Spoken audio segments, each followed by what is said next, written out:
this Reposs, of course, the D&K&A Reposs non-league show tonight, and of course in association with Reposs Retail Solutions, and of course live on the or should we say recorded this week. Of course, we've recorded this in the week, and you get to see it Monday. We've recorded this earlier in the week. And of course, you'll get to see that on the Square Media YouTube page, and we'll really treat it out, don't worry, on Facebook and, of course, onto Twitter as well. But joining me and Ali, of course, with a medal in her pocket now, of course, as well from this week. And so congratulations. Of course, is the one and only Gary Ekins, of course, the man that is the man of all apps, because we've been speaking off air and just saying that what an amazing and incredible app that Football Web Pages is. And we just like to say that out loud straight away before we start chatting to Gary, what an incredible app it is. And a massive thank you to everybody, I think, in non-league football and in league football as well, for being able to keep us up to date with everything all in one place, all at the same time. So a massive thank you, Gary, from I think every football fan in the country, because it's an absolute fantastic app. But Ali, I mean, before we go to Gary, I mean, we talk to you. I mean, first off, I mean, we've got that medal and it's in the bag. Yeah, it's one of those bittersweet moments. I think we're coming to the end of my time with Barking, sadly, but hopefully it'll be a great way to sign off with a little bit of silverware in the pocket. And it's just tough times, but yeah, great. Can't wait, really. Great match. That phone will be a light now. Anyway. But I mean, the game itself, Redbridge. I mean, Redbridge have had a great season as well. And they won a cup, come second, got promoted as well. I mean, in a fantastic relegation promotion playoff. I mean, I was listening to it and watching it on bits and bobs from people who were saying it and following it all over the place, and Football Web Pages, of course, and also on their own feeds as well. And they came back from 2-0 down to win that. Absolutely incredible. So to beat them when they're on such a high must have been incredible. Honestly, like they've done us 3 times out of 3 this season. 2 of them by quite considerable amounts. I don't want to say how many, but it was a lot. So I think you go into the game being a little bit nervous, a bit worried, a bit concerned about what might happen. I've got very young lads. I mean, my average age of my players is probably 19, 20. And you know what? Each to a man. They performed. They were outstanding. They were so strong, resilient. I can't have enough words to say what they were. And they battled every part of that game. Redbridge's goal was a free kick. They didn't concede from open play, which is amazing, really. I can't say how proud I am of them. And to win on penalties again this season. These guys are the penalty specialists of the non-league football. I dare anyone to try and beat them on pens, man. They're outstanding. All right, it's great, Dave. There's no feeling like a bit. And you know what? I think in football you don't get success very often unless you're very lucky. And some of these boys, this is their first sort of senior level trophy, and they are never going to have that experience like that again. Frankly, the first one's always the best one. So good luck to them. And yeah, I've still got a headache now, if I'm being honest. No, is that headache because it's a stress headache, or was the headache because it was plenty of the amber necks? I had too much fruit shoots. Some of them were 17, so yeah, too much fruit shoots. Gary, I mean, if anybody knows, before we go on to Football Web Pages, of course, a massive Kingstonian fan as well. So, I mean, no disrespect, you had stuff to celebrate as well. I mean, because on the opposite side, because it was a bit touch and go just for a period of time, but you managed to stay up into this in Prem. Yeah, I wouldn't say anything to celebrate. There's well, we go into it later maybe, but there's a lot of problems at the club.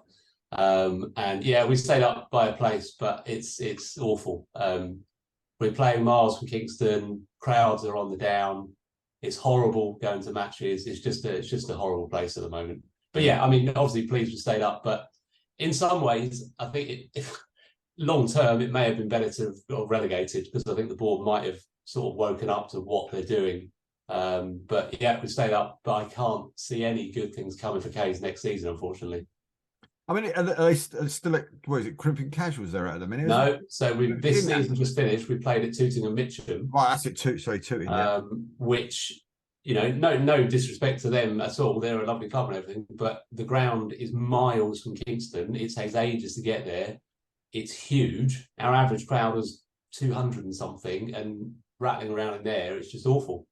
And you know, the crowds weren't great at the start of the season. They've gone downwards since then, and it's just a depressing place to go. Funny enough, I was talking to an old K's fan this afternoon, and he saw my son. He said, "Oh, do you go to K's then?" And he sort of nodded politely. And I said afterwards, where he's been, I think he's been twice this season, but it's just such a horrible experience. He doesn't want to go back, and it's awful. Awful. It's horrible, isn't it, when you get to that point with a team when it's not quite working, and you know, you can always not so much see it diminishing, but you can see what was once a great power just sort of starting that new cycle now where it comes up again from perhaps not a great place. No, I think that's it. And it's not the team; it's the club and the way the club's being run. You know, we used to play in Kingston. We voluntarily left Kingston. We're gradually moving further away from Kingston and losing all the support that we used to have from there. So what is the story about Kings Meadow? Because I've heard a story about Kings Meadow and why you left, and why from what people told me, why you had to leave.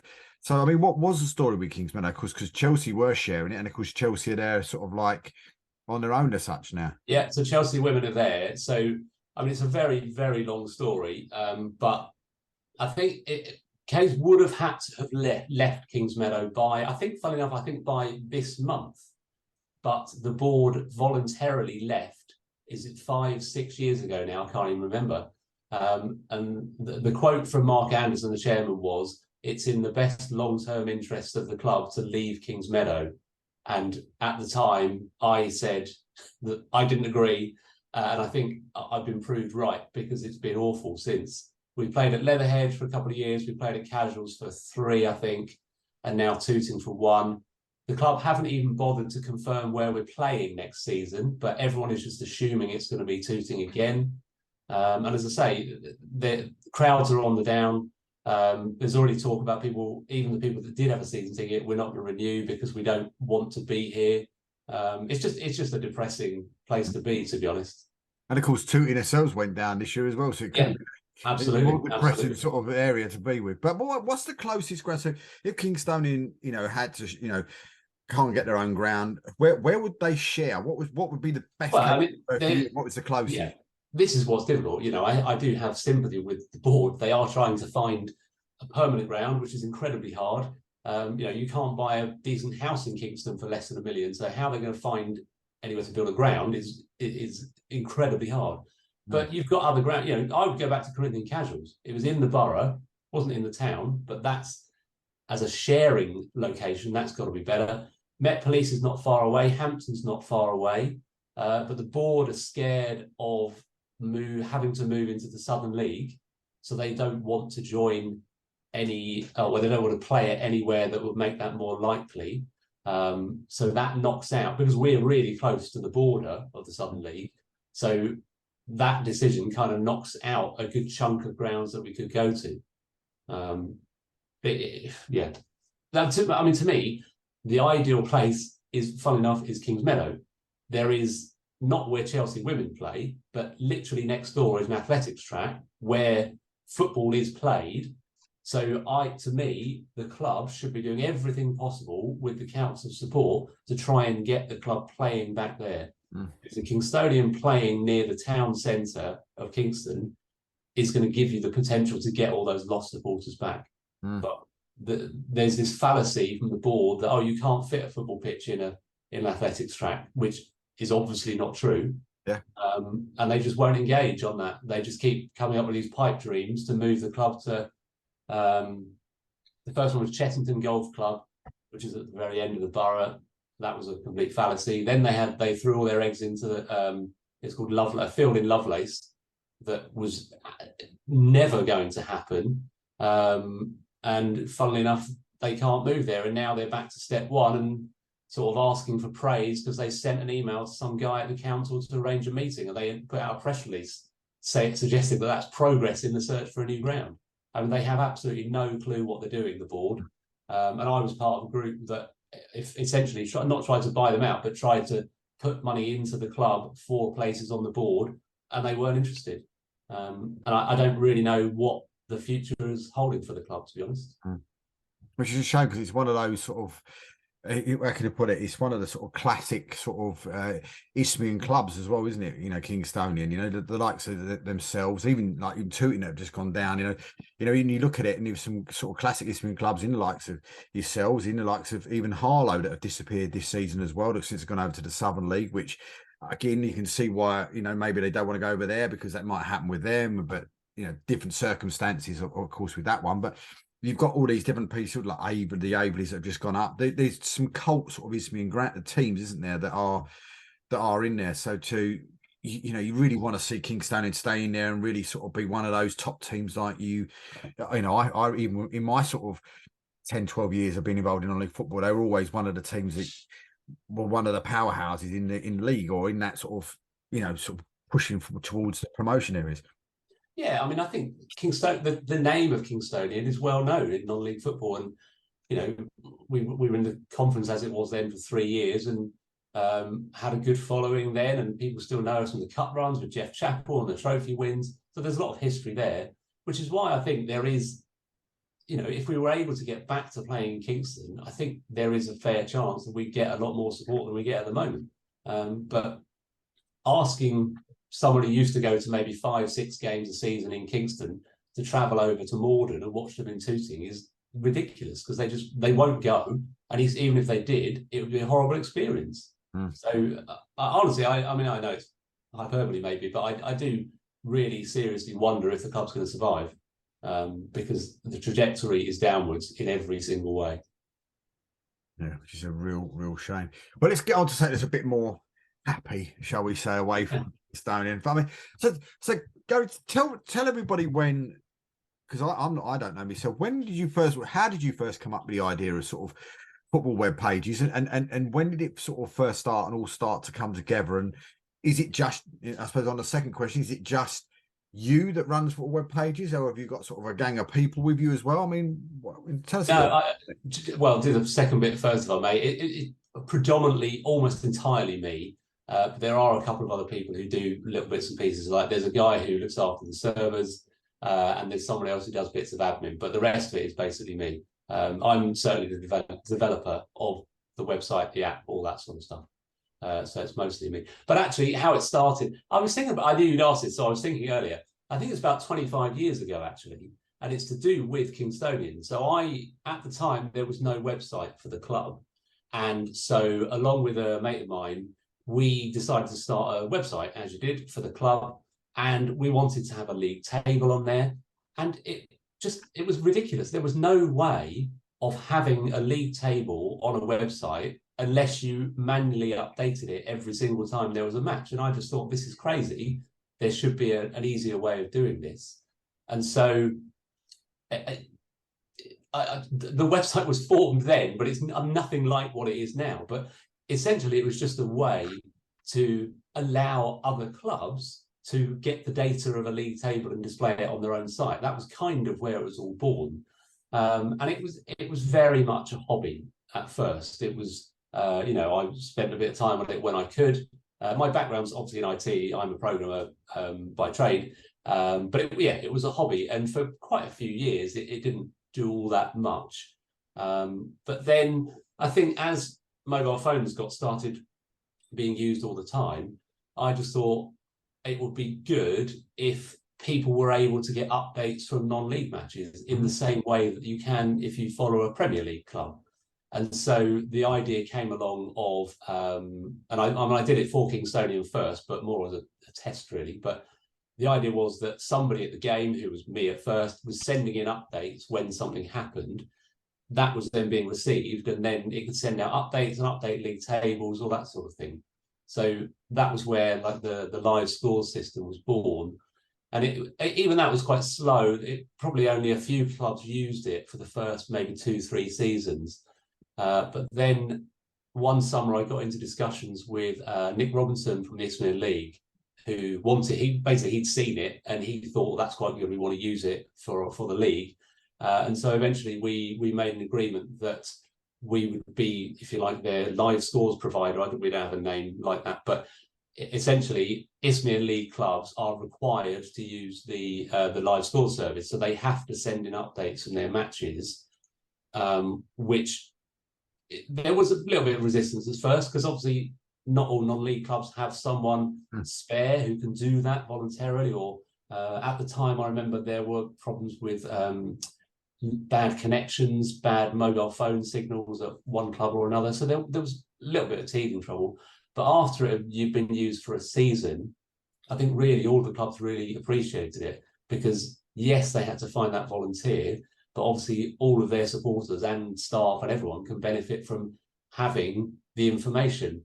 And because it's coming from the clubs, it should be reliable. Obviously, people make mistakes every now and again, but essentially, if you see an update from a match, you should be able to have faith that it's true, rather than scrolling through Twitter and trying to find updates from different matches. So that was where we sort of kicked on from, and then maybe 2-3 years later, the Northern Premier League. I can't remember if I got in touch with them or they got in touch with me, but we decided together that we'd do the same thing for them. And again, they've really liked it.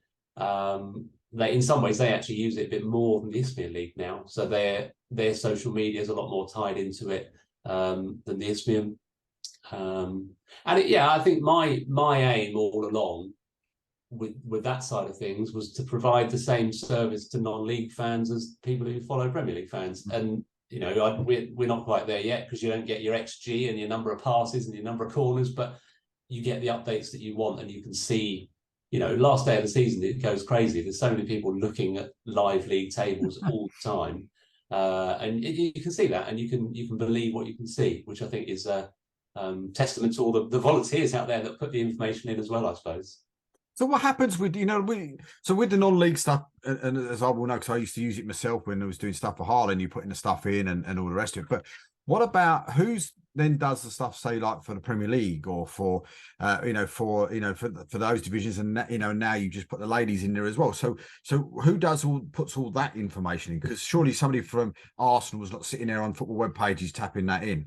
No, sadly not. They didn't answer my email, but no. So certainly Premier League and those sort of leagues, there are data feeds that you can subscribe to. So we subscribe to a feed. I can't even remember who it's from, but essentially you check the feeds every few seconds when there are matches happening, and you find a goal and you then process it from there. So that's how all those work, and there are loads of them for leagues like Premier League, Football League, even the National League. There are lots of feeds around that you can use. Some are more reliable than others, but we've got a really good one at the moment. So that it's all automated. So I was in America for 2 weeks at the start of April, which is obviously quite a busy time for the website. But although I was monitoring it and checking it, it just sits there doing its work by itself, which is great for me. I just had this sort of like imaginary thing in my head that it was yourself and a load of other people there going into the different stuff, going, quick, they've scored, quick, tap it in. Yeah, I mean, you would need such a big staff to do that sort of thing. It would be unworkable, and also you wouldn't be as quick as we are now, because the feeds are updated incredibly quickly. So that's the way they work.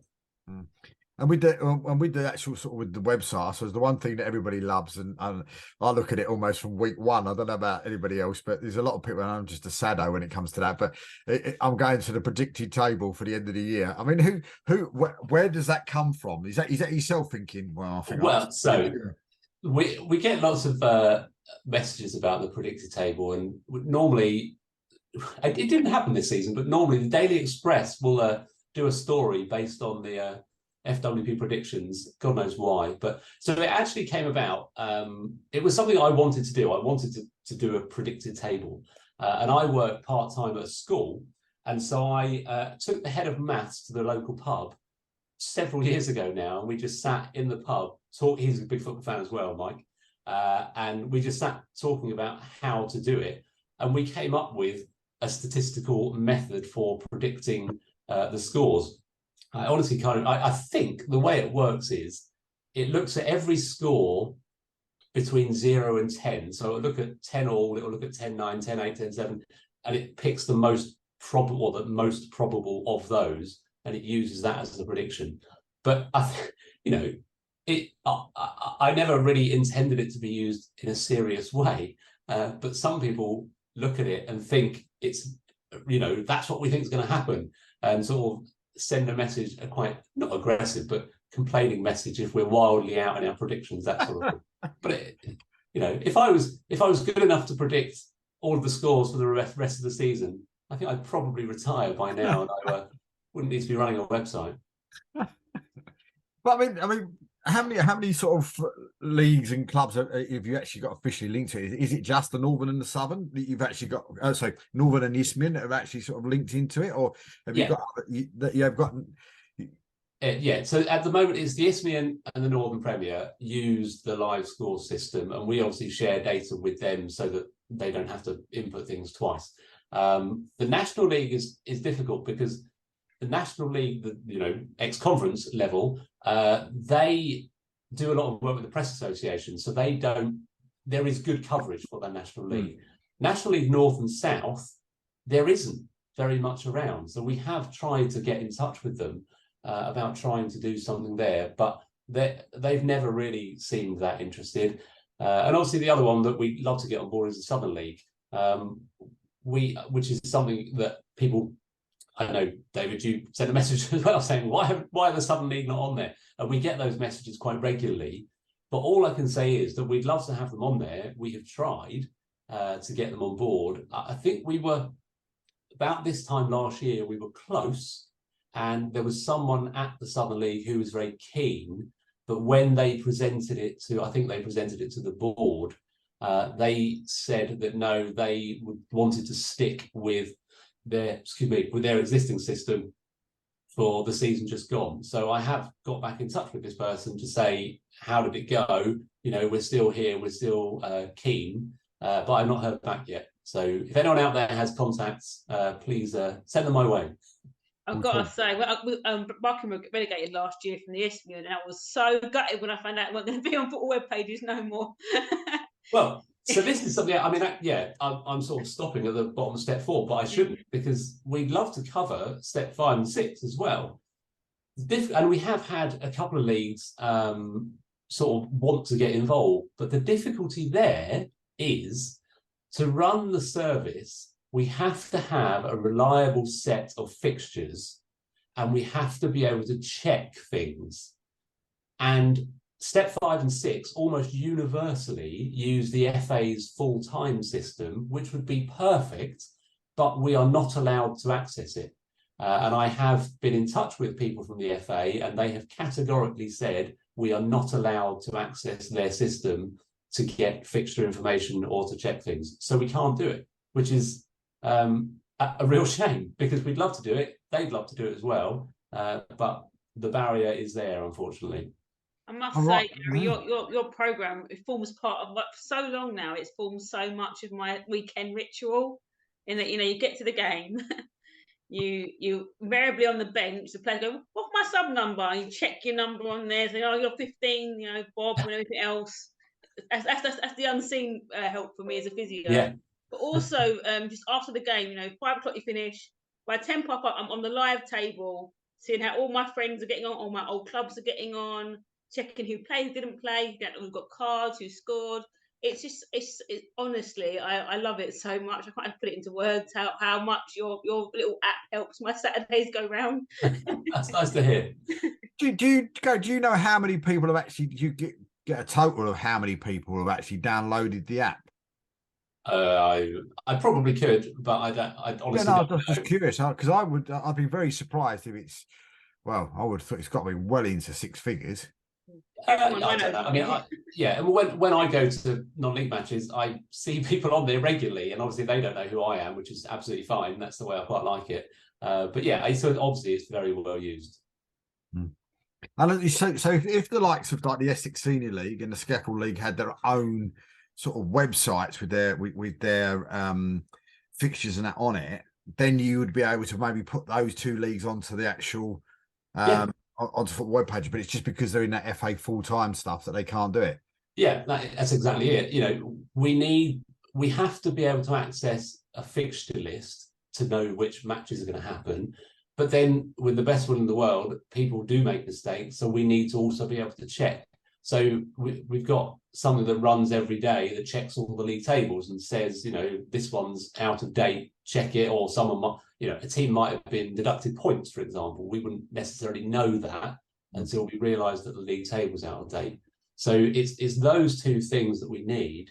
And as I say, unfortunately, the FA's full-time site is ideal. And there's technically we could do it, by tomorrow probably. But they have said that no, we are not allowed to access it in the way we need to, which is a real shame. And for me, I don't know about Ali can says it or not, but for me, it's one of those things where the new season doesn't start until football web pages clears itself down.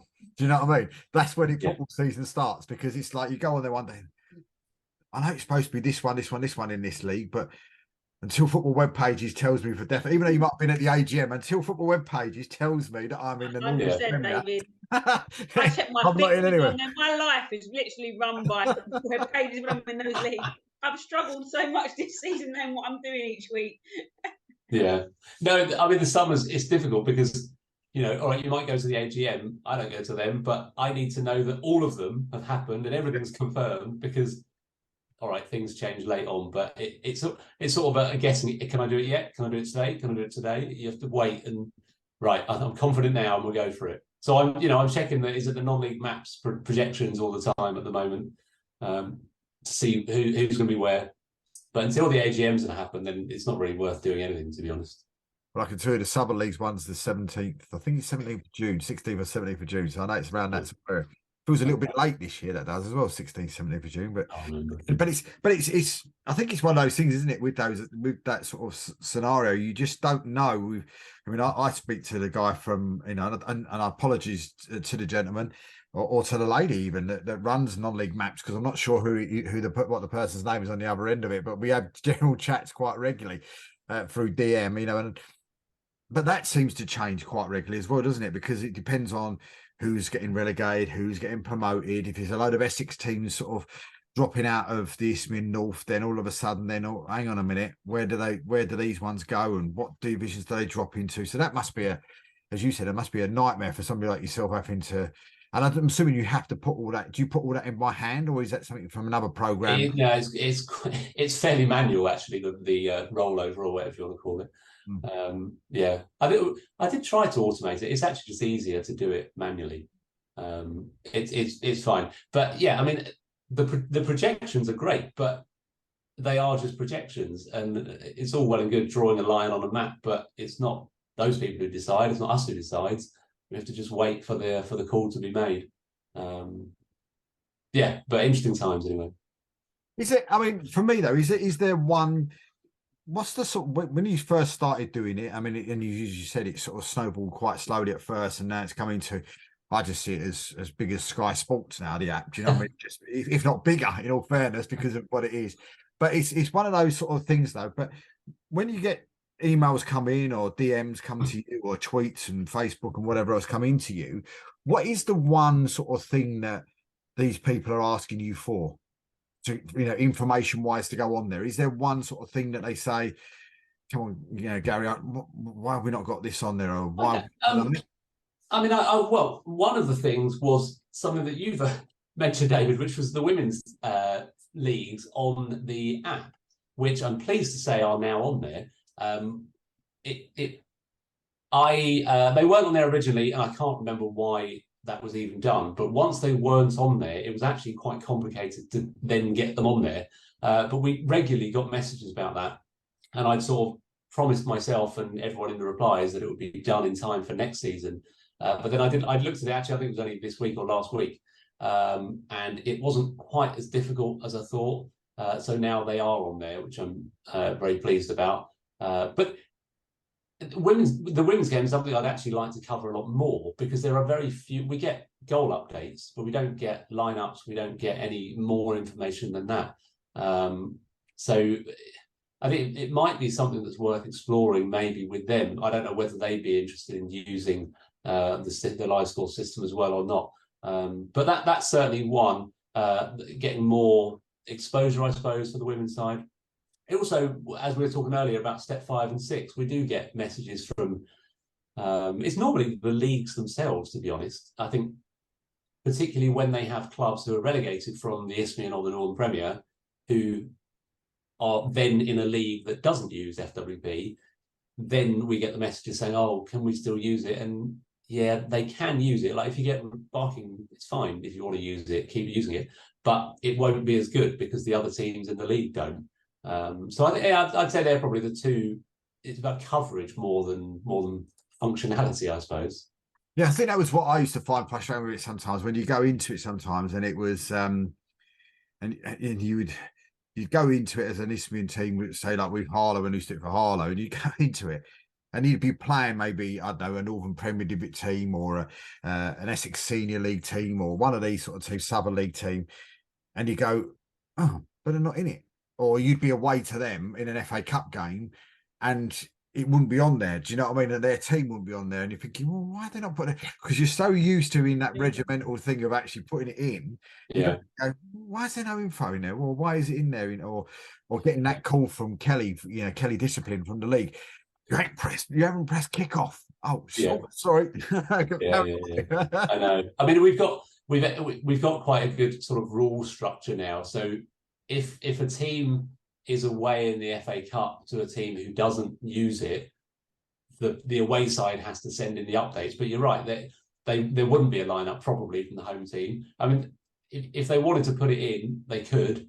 But I think really, and it was in discussions with Kelly actually that we came up with like the rules, if you like. They didn't want to make it too onerous for teams. So there is no requirement for them to put in the team if you're away to someone who doesn't use the app, because you just want them to be able to use it the way they're used to and get on with it. But what confuses them now is if an Isthmian team is away to a Northern Premier League team, because they think they're going to have to do it, but actually the NPL use it as well, so the home side will do it, but they work it out. It's fine. I just think, again, that's a bit like we both said. It's just one of those things where you use it, and it's such an easy system to use as well. You know, when you go into it, it's a lot easier than other ones that we've tried to use as well before. And I think it just makes life so much easier for everybody. Even if you get to a stage where you make a mistake or whatever else, it's so easy to go into it and make that correction to physically change. To change it as well. It's just fantastic. But is there anything as well also that's in the? Because of course you haven't got everything in the app that's on the actual website. So is there sort of updates from yourselves as well, looking at that, going, well, look, there's a couple of good things on the website. Can we see if we can get it into the app as well? I'm not particularly at the moment. I mean, I think the decision on what was in the app and what wasn't was more about the screen size, to be honest, because obviously the vast majority of people that use the app are on a phone which doesn't have a great deal of screen real estate. So things like the progress charts, for example, they look great on a big screen, but if you look at them on a mobile, it is not really worth looking at. So that's not there. What else? I suppose appearances and goal scorers aren't there.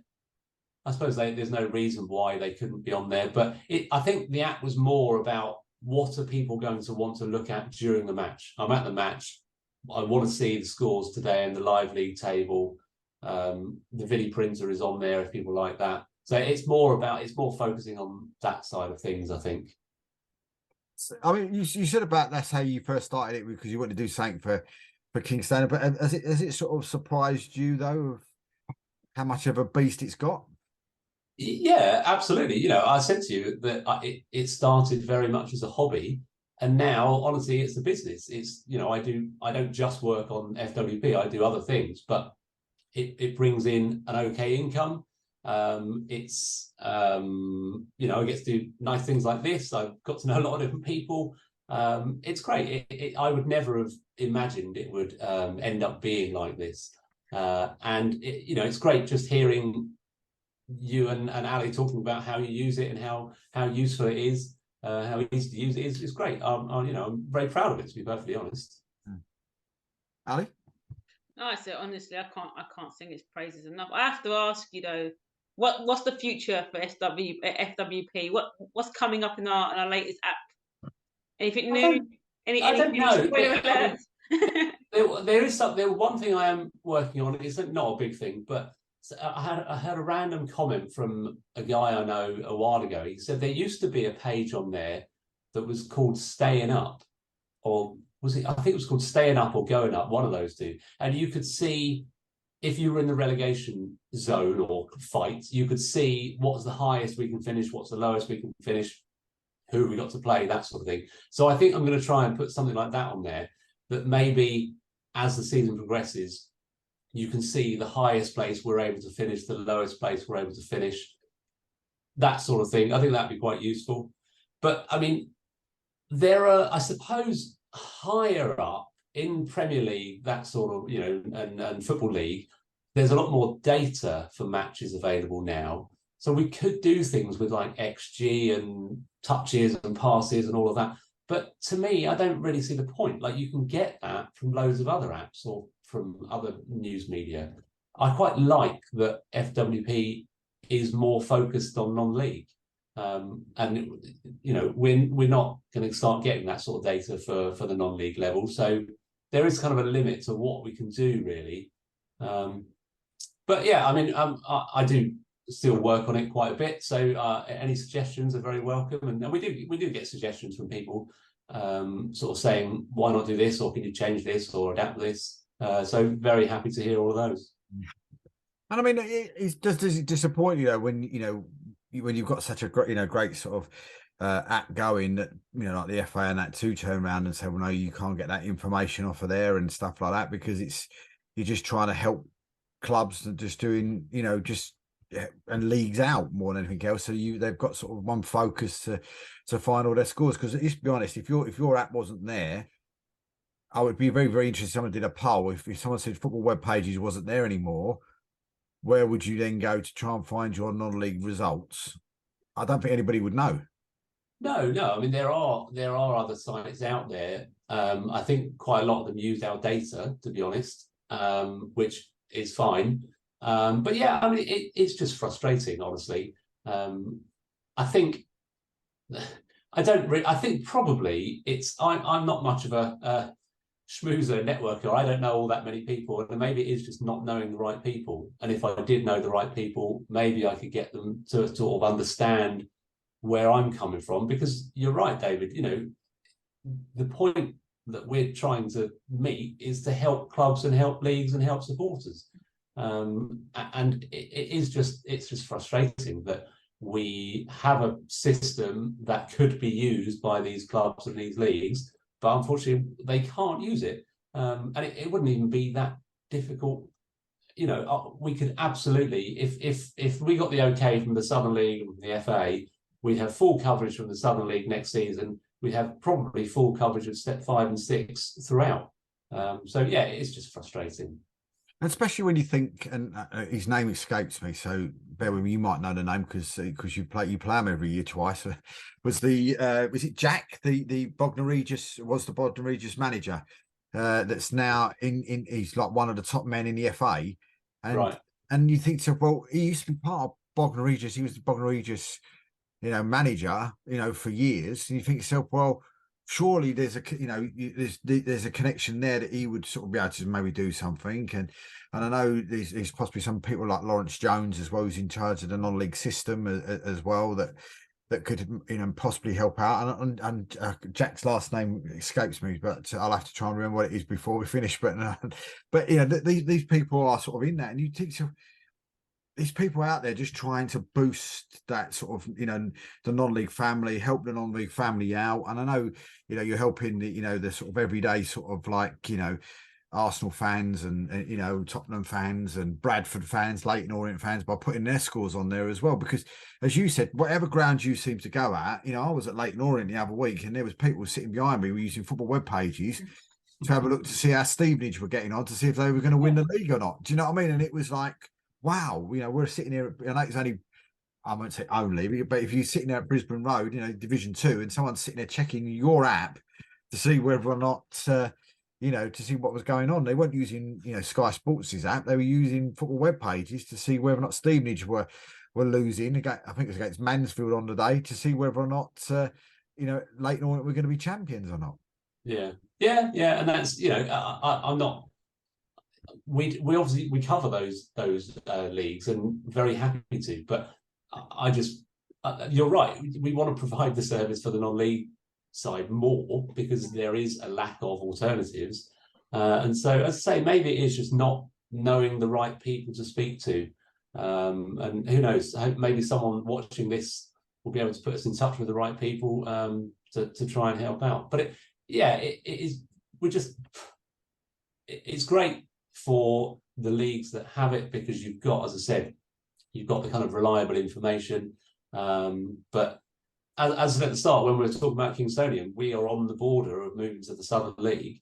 If we did end up in the Southern League, it would change completely how I follow non-league football, if you like, because suddenly I wouldn't know who the other or how the other teams are doing. I wouldn't know on the last day of the season if we're going up or staying up or whatever it might be. And it's a very, very different experience, I think. Well, that gentleman's name is Jack Pearce, and he is the chairman of the National League. Okay. And he used to be Bognor Regis manager up until, I don't know, maybe 12 months ago, if maybe less than that, maybe, I don't know, somewhere around that sort of area, maybe 18 months ago, whatever. So he's now in, he's now in the National League. Do you know what I mean? So you'd think, well, you've been there, done it for years and years and years. I know he was a Bognor Regis manager for a long period of time, so he would have used football web pages himself, I would have thought. Yeah. Well, maybe worth a message. So I'll try and dig out some contact info and see where I get. I think you take it for granted, David, when you don't have it. I'll be honest, it's coming down from that Isthmian to that Essex League. You just don't know what you're missing till you haven't got it. On that last day of the year, you're going, oh, so-and-so's winning this. I remember watching the Isthmian Prem on the last day of the season, and suddenly, out of nowhere, the Hornchurch score just changed, and their position went like that. I went, oh my God, it's so immediate. Like, oh my God, it's amazing. But it's like you're sitting watching the games on TV. I know you haven't got it in front of you, but it's so amazing how quick and real time it is. Well, Albeit maybe 30 seconds later, who knows? But well, let's just hope we're looking at football web pages in a few weeks' time. We see Arsenal jump above Man City again. That'd be quite nice. Don't upset yourself, mate. Don't upset yourself. I'm not sure the predicted table says that's going to happen. Not anymore, it don't. No, it did earlier on. Does it say if Declan Rice is coming as well? You leave him alone, David. He wants to win next year, mate. That's what he wants to do. He wants some trophies. But I mean, for yourself though, I mean, what's the future for yourself? And I know Ali just said with the app as well, but I mean, is it something with the website as well? I mean, is there stuff there that you feel that you can, because I think a lot of people forget, in all fairness, I think a lot of people forget that there's actually maybe is a football web pages website, because everybody seems to use the app and people don't realize that the website's actually physically there. So tell us a little bit how the website sort of came about. Did the website come before the app, or did the app come after? It's a bit like the chicken and the egg, isn't it? But which no, the app was definitely second. It was a website for a long time, and then I think we came up with like a mobile version of the website. That it used to be a thing where you used to have a desktop website and a mobile website. The mobile website then came along, and then eventually we just went for it and did the app. I think we're on about version 3 of the app now. It was something that I'd never done, honestly. My background, as I say, is as a programmer, and almost everything I've done is web related. And so actually developing the app was very, very different. And it took a while to get it right, I will say that. But now it's, I think anything that I develop is never the prettiest, and I think it could. There are lots of apps out there that look better, but people will always say that anything that I design or develop is easy to understand, easy to use. So I'm not that bothered that it doesn't look as pretty or as graphical as some other similar things out there. But yeah, I mean, the website that we've got at the moment is fine. I think in terms of the future, it will probably have, in the next maybe couple of years, it will probably have a major redesign, because it's been the way it is for quite a while, and things really do move on in the web world very quickly. So there are different things that we could use to make it more efficient, make it work better. But it's very hard to do that with an existing site. So it might end up being a kind of redesign of the overall site. But is that sort of like, you know, when you bring it up, it's that green that straight away. You recognise that it's football web pages with the green, don't you? Like the bottle green. Would you say it's bottle green or what colour it is? But Oh, I don't know what it's. I suppose it's the brand color. Yeah. I'm not that into branding, but it's the color that we use everywhere. So yeah, it's recognized by people. So that's what we want.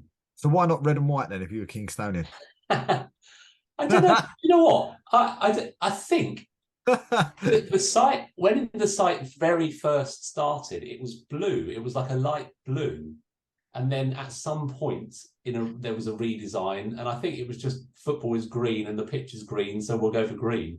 And to be honest, I've tried very hard not to let my club thoughts influence it at all. So I think if you look at the App Store, I think you'll see the teams. You know, you can add your own teams to the app. Kingstonian are there, and I think Tottenham are there because that's the team my dad follows. So that's probably the only little indication that that there is some not bias, I suppose, but that's my thoughts in it, I suppose. So you say, you know, Kingstonian doesn't sort of like, what's the name with football web pages, but every time I go into that predictive league table for the Isthmian Prem every year, Kingstonian the top. God, blimey. I tell you what, no chance. Absolutely, they were never. Absolutely no chance for the season just gone. So I mean, next year though, I mean, you know, I mean, that league is probably going to be even harder next year. Would you say going on with Kingstonian? Because I mean, the Isthmian Prem is going to be something else next year, isn't it? With the likes of Dulwich Hamlet possibly dropping into it, Concord Rangers dropping into it, Cheshunt dropping into it. You know, and then you've got the like, you know, there's just, you know, the likes of hashtag, which will be, they'll probably be even stronger going into it next year as well. You know, this big old team's going to be into that division next year. Yeah, absolutely. And, you know, I don't think we are looking at any of the teams that you mentioned dropping down into the Isthmian Prem. We are not going to be anywhere near the top. So we're going to be more worried about your Basingstokes, your hashtags, your Wharton Hershams, because it's going to be a real struggle for Cays to stay up. I really believe that. You know, we got through 3 managers this season. We got through 3 entire first 11s, I think. You know, I think there was 1 player in the final game who was there at the start of the season. It's just been incredible. There's just no money coming into the club. It became a bit of a standing joke that every single home match was sponsored by the Kingstonian Supporters Club. There is just no sponsorship marketing happening for the club, and there's no money coming in. So the budget obviously wasn't great this year because we finished a place above relegation. It surely is going to be lower next year. So I think it's going to be a real struggle for Cays to stay in that division.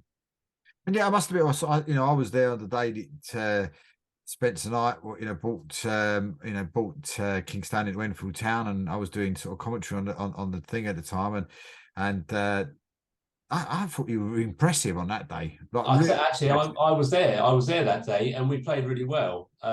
We won 2-0? I can't remember the score, but I know we played really well. But that was one of the very few occasions that we looked like a team, to be honest. And I think after that we didn't win for God knows how long, and Spencer left, and yeah, he went off to sunny Dubai, didn't he? He did. It was very odd. Very odd. Yeah. I mean, everyone. It wasn't going that well for him, and there was a lot of discontent from the supporters saying that the board should get rid of him. And then all of a sudden, he had a job offer and had to leave anyway. So I think one good thing about it is that Simon Lane obviously came in and did manage to keep us up, but the board can't have any credit for that because they didn't sack the previous manager. It was forced on them because he had a job offer that he couldn't refuse. So they got sort of forced into making the right decision, I think. As you say, it's going to be interesting. I mean, it's some non-league football. It's almost got to that stage, Gary. I don't know if you agree with me as well. It's got to that stage where sort of 10 years, 12 years ago when I first started doing it, I think that sort of level then back to 10, 12 years ago, which was, say, step 3, 10, 12 years ago, that level now is possibly step 6.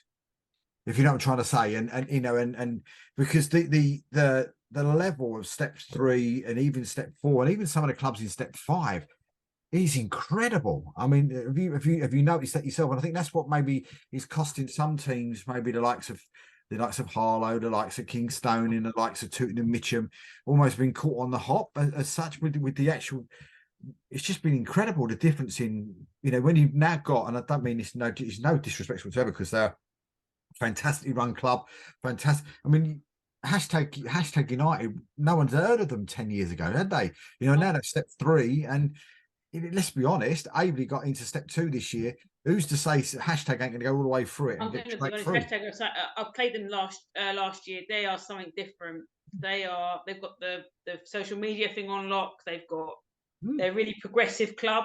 Yeah. I think they might surprise the Isthmian Prem next year. I'll be honest with you, I'd have a side eye on them. They are a very good club.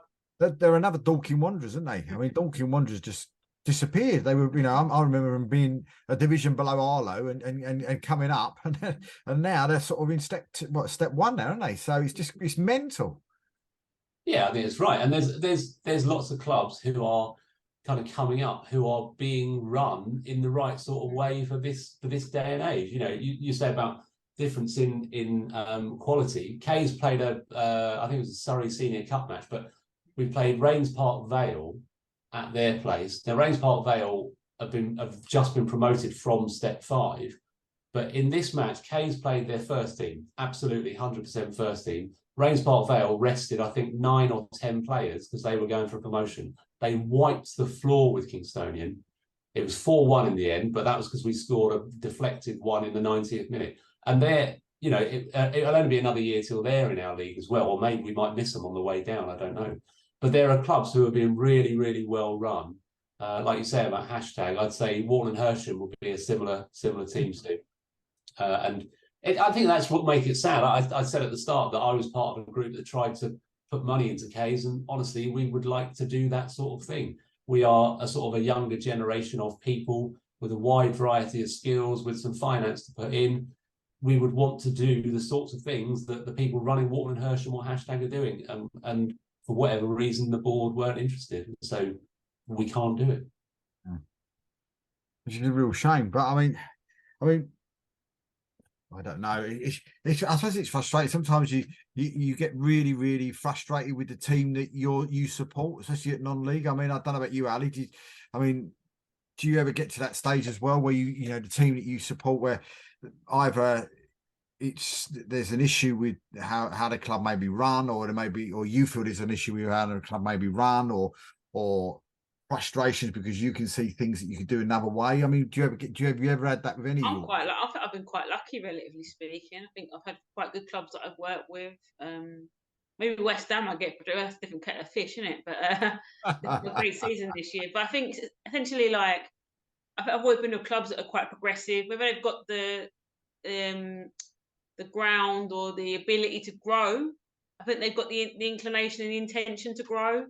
I think that clubs I've worked with have always been very progressive and as much as they can be within their limits. So I think that they're on their way up. I'm quite lucky, I suppose. I've not really had that too much. Maybe a bit of Greenwich Borough, but then they had a bit of a turnaround, bless them, and didn't work out for them. I think that probably affected me more from the outside looking in about what happened with clubs like Greenwich Borough, where they suddenly get injection of money, they go massive and they collapse. That breaks my heart probably more. But yeah, I'm quite lucky, I think, David. I might have to deal with that too much, to be honest. I just stay in the video room and keep your mouth shut. It's the best way to be. So I suppose last question tonight, and it's away from, you know, away from web pages, away from Kingston, just general non-league fans, as the three of us are as well. Who do you see maybe next season? Steps, shall we say steps 3, steps 4?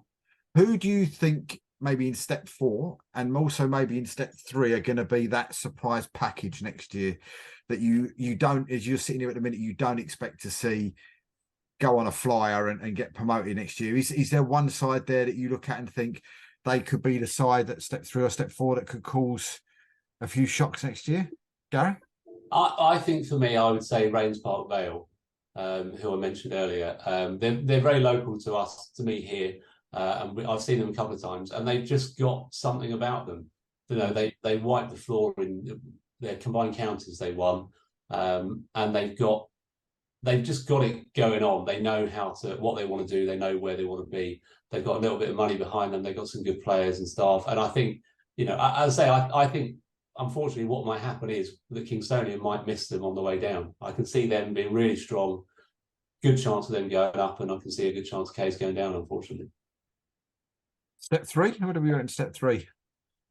I don't know. I mean, I honestly only really know about the Isthmian. I don't really know enough about the rest. But there's so many teams who've just missed out on there. It was so tight at the top. Any of them could be challenging, or the ones coming down, like you say, whoever we end up getting. So it's going to be very, very difficult at the top of the Isthmian Prem, I think. But unfortunately, I won't be looking at it. I'll be looking at the bottom. Ali, what do you reckon? Just I'm teams going to be slightly biased. I think I sense Lewis are going to do something massive next year. Yeah. I hear the rumblings of change, and I don't think Mr. Russell will sit on what happened this year comfortably. So I think that they'll probably do something crazy next year. I think coming up from our league, Enfield were very strong. They ran away with our league. I think they'll do something mad in the north if they're in the north, because that league works very weirdly to me. Anyway. They could be anyway. Cornwall for one, I don't know. Above that, I'm just trying to think really. My gut is I think Dulwich could do something as well. I know they just come down. I think they want to bounce back up because they won't tolerate that as a club. I mean, I think their last ground was nearly 3,000. I think. Yeah, I mean, I can't imagine Dulwich staying in that league very long. You know what? I love the idea of Dulwich being back around that Isthmian. I think it's exciting for all involved, and not for Dulwich. But it's good to have those sort of clubs around again. Yeah, I mean, Averley are a class club. I'll be honest. I was at their ground recently. I love their ground. I think they've got a opportunity to do something big. Will they do it? I don't know. My gut's saying Lewis are going to do something next season. We'll see. Well, for me, I think the team that step 4 that could cause step 3 next year that could cause a fixture. We mentioned just a minute ago. I think it'll possibly be hashtag. I think they could be one that could go in there and absolutely set that place on fire next year. I think there'll be maybe a few clubs might take them, you know, lightly a little bit, and I think they will. I think that they might also wake up the league to. Obviously, I know I do the social media stuff outside of here with the Dons and whatever, but I think that they're going to bring a new life to that league, and what they bring to the table and what they do with their media, it's phenomenal, frankly. And I think it might give the league and something new, which I think everyone needs every now, don't they? Absolutely. Well, step 4 for me, finally, and we've mentioned them, we've had them on the show, and I just think they're probably one of the nicest clubs, you know, present club excluded, that I'm at the moment, of course, Enfield Town, but one of the nicest clubs I've ever been to. I think they're an absolute credit to themselves and everybody else. And I think as long as the travelling doesn't kill them, then Mousehole will be the team to look out for at step 4 next year. I really do. Going into probably the southern south. But one of those clubs that is all together as a club. Everybody's got each other's back.